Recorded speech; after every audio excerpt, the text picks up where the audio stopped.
Hi, everybody. I'm Miss Kelsey. I'm an actor, a director, a playwright, and an acting teacher here at Jeanette Aaron Performing Arts Studios. And my mini lesson today is all about using verbs and adjectives when you are working on a script. This mini lesson is also kind of a trick for something you can do when you get a script for your very first rehearsal or an audition. A lot of the time at an audition or a first rehearsal, you won't know anything about the play. You don't know what happens to your character. You don't know how old your character is or what their face and body and voice should sound like, but you want to do a good job transforming, right? So this little trick will teach you how to pick out your verbs and adjectives to be any character and give an amazing professional performance. So adjectives and verbs are big words that have simple meanings. A verb is an action word, like running, that's a verb. Sneezing, that's a verb. Sleeping is a verb. And we love acting our verbs out with our face, voice, and body to bring the characters to life. We also love to act out our adjectives. Adjectives are describing words that often show emotion. Adjectives like happy, sad, frustrating, starving. Those are all different emotions and feelings and describing words. So when you get your script, the first thing that you can do to be an amazing actor is decide where your verbs and adjectives are. Then you'll know how to perform them and you'll be transforming lickety quick. So you will need, when you're doing this in real life, when it's not the mini lesson anymore, you will need to have a couple different colors of highlighters when you get your script at your next performance or audition. You don't want to have just one highlighter color because that way you can use one highlighter to highlight your adjectives and one highlighter color to highlight your verbs. If you don't have highlighters, colored pencils or crayons work great, and you can underline adjectives and verbs in two different colors. So for today, I'm going to do this verb and adjective detective work, but now that you know how to do it, you can do it on your own. So I'm teaching this lesson via Zoom because Zoom is what we use here at Jeanette Aaron Performing Arts Studios to put on digital plays during this time where a lot of us are stuck at home. So because we are familiar with using Zoom, I'm going to be screen sharing our characters' lines for this amazing lesson. And then we're going to highlight verbs and adjectives and see how we do as performers. So this is the first monologue that we're going to learn. A monologue is sometimes a long or sometimes a very short speech that a character gives by themselves. They're either talking to the audience or talking to someone else on stage. We often use monologues in auditions. So especially if you're auditioning for a part that you really want, you want to choose your character's verbs and adjectives first. So let's look at these lines. Let's see. The character is a dog. We know that because usually at the top of a script, it says the character's name before their lines. So we know the dog is saying these lines, but let's decide where the verbs are first. We don't even have to worry about reading the lines. Oops, that was silly. We don't even have to worry about reading the lines at all until after we pick out the verbs and adjectives. Before you know it, you'll be reading with expression and actions and emotions. You'll be acting before you even read your whole script. It's crazy. So let's just start right now, picking out verbs, action words. Oh, I can't wait. I'm really excited. That yellow ball in her hand is my favorite. I love the way, there we go. It flies. Whoa, I don't want to highlight all of that. I just want to highlight the word flies because flies is a verb. It's something that you do with your body. Something flies through the air and then bounces off the mounds of grass. Well, bounces is also going to be a verb. So I'm going to highlight bounces as well. I can never figure out which way it's going to go. Figure out, that's a verb. So I'm going to highlight figure out as well because we know that figuring something out is an action that you do with your body. She's about to throw it. That's an adjective for sure. Throwing it. She did it. Did. And that would work. She did it. I'll highlight that. Where did it go? Going is a verb. Oh man, I lost it. Losing something, that's a verb. That's something you do with your body. All right, so I think we picked out all the verbs. Now it's time to pick out adjectives, describing words. And I'm going to change the color of my highlighter. Instead of a red highlighter, because I use that for my verbs, I'm going to make this a yellow highlighter. This time we're going to highlight adjectives. Those are describing words that describe an emotion, a feeling, the way something looks, smells, or tastes. So let's try it right now. Can't wait, I'm really excited. Excited is a feeling, it's a describing word. That yellow ball, yellow, that's an adjective too. Yellow, we love speaking colors because we can add those colors into our voices to really express them. Let's see, the yellow ball in her hand is my favorite. Favorite is an adjective that describes something you love the best. I love the way it flies through the air and then bounces off the mounds of grass. I can never figure out which way it's going to go. She's about to throw it. She did it. What? Where did it go? Oh man, I lost it. Well, it looks like those are our only adjectives at the beginning of the monologue. Now, as a actor detective, I might look in that and think, I guess the dog character is describing things a lot, and then she goes into just pure actions, pure verbs. She's moving through the story. She's not just describing. Now she's feeling and acting with her body and her actions, her verbs.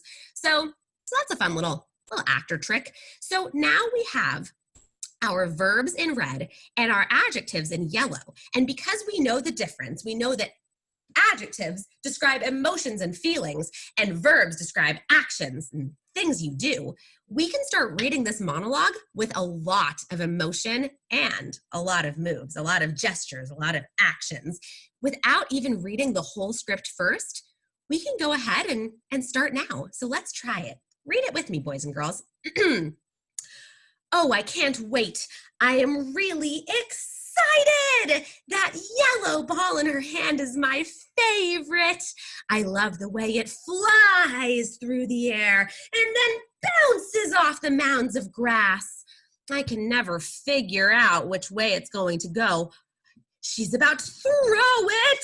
She did it. Wait, where did it go? Oh, man. I lost it.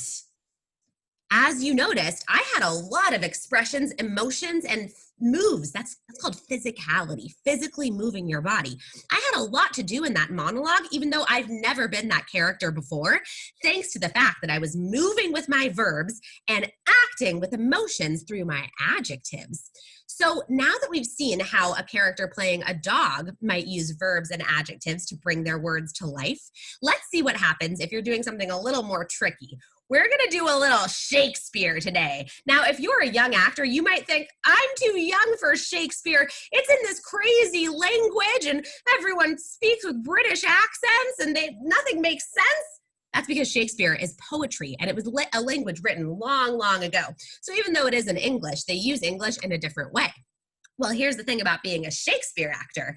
Shakespeare wrote emotions and actions into his poetry, into his playwriting. And by picking out your adjectives and your verbs, even if you don't understand the Shakespeare, you can act the Shakespeare. You can be a super tricky Shakespeare actor.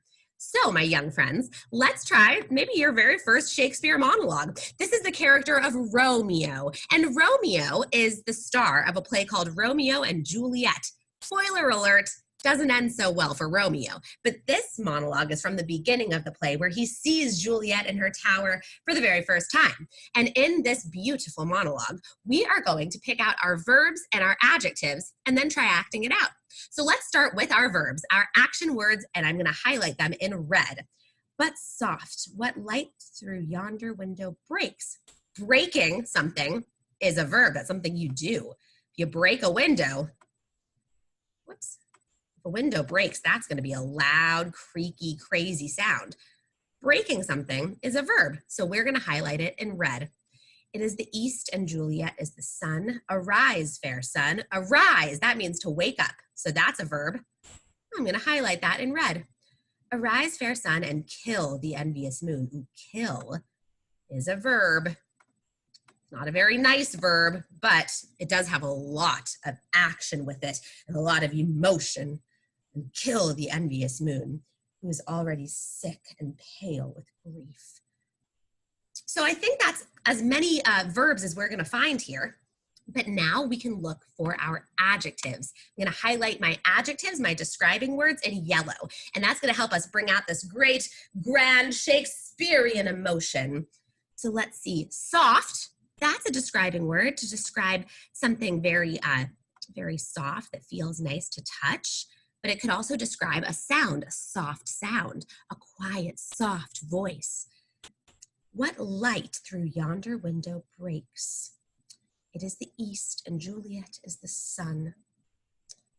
Yonder, actually, yonder means far away. And that would be an adjective. Where is it? It's yonder. It's far away. A describing word gets a yellow highlighter here when I'm doing this. You might have different colors at home. As long as you have one color for adjectives and one color for verbs, you're ready to be a pro. Let's see. Arise, fair sun. Fair means beautiful, kind, very patient, fair. So we're going to highlight fair and kill the envious moon. Envious means jealous, and that is a describing word. Fair is kind of the opposite of envious and jealous. Fair means you're kind, you really care about everyone being equal, but envious means you're jealous and you want it all for yourself. So they're both adjectives, but we're going to act differently when we read those two different words because it's our job as actors to make the words come to life with emotions and actions. Let's see, we're almost done. Who is already, sick. That's a good adjective. Sick and pale. Pale means you look like you've just seen a ghost. All the color is gone from your face. Sick and pale with grief. Grief means sadness. So it looks like we've picked out all of our describing words and all of our action words in this small monologue as well. Now, if you're like me, Shakespeare can be a little intimidating. The language is so complicated, but picking out your adjectives and your verbs can help you perform it in amazing, amazing ways. So let's just try it together. Read it with me, guys. But soft, what light through yonder window breaks? It is the east, and Juliet is the sun. Arise, fair sun, and kill the envious moon, who is already sick and pale, sick and pale with grief. So that was pretty good. That was pretty good Shakespeare acting for someone who doesn't really know a lot of Shakespeare, right, guys? Now, another fun thing you can do with Shakespeare is you can get a dictionary and look up what all the crazy big Shakespeare words mean, and that'll help you act out the part, a little bit more truthfully, a little more realistically, if you really know what they're saying. But once you've picked out your verbs and adjectives, it helps you figure out what they are trying to say by adding your actions and your emotions into the lines. But soft, what light through yonder window breaks? It is the east, and Juliet is the sun. Arise, fair sun, and kill the envious moon, who is already sick and pale with grief. It's so much fun to add your verbs and your adjectives into the way that you say your lines. If you act out your verbs with actions and act out your adjectives with emotions, you will be a terrific actor no matter what you do. So this is just a quick mini lesson on how to take a script that you've never seen before and read it realistically with big, bold characters who use their emotions and use their actions to bring the words to life. And I hope that it helps you today and in your future as actors. When you get a new script or you're auditioning, pick out your verbs and adjectives. Use two different highlighters to highlight the verbs from the adjectives, or maybe you want to underline with colored pencil or crayon. I promise this little acting trick will help you blow the minds of your directors and help make your performers, the ensemble around you, even more amazing in your play. Well, it's about time to head out, my friends, but don't forget, verbs and adjectives make you a great actor. See you soon.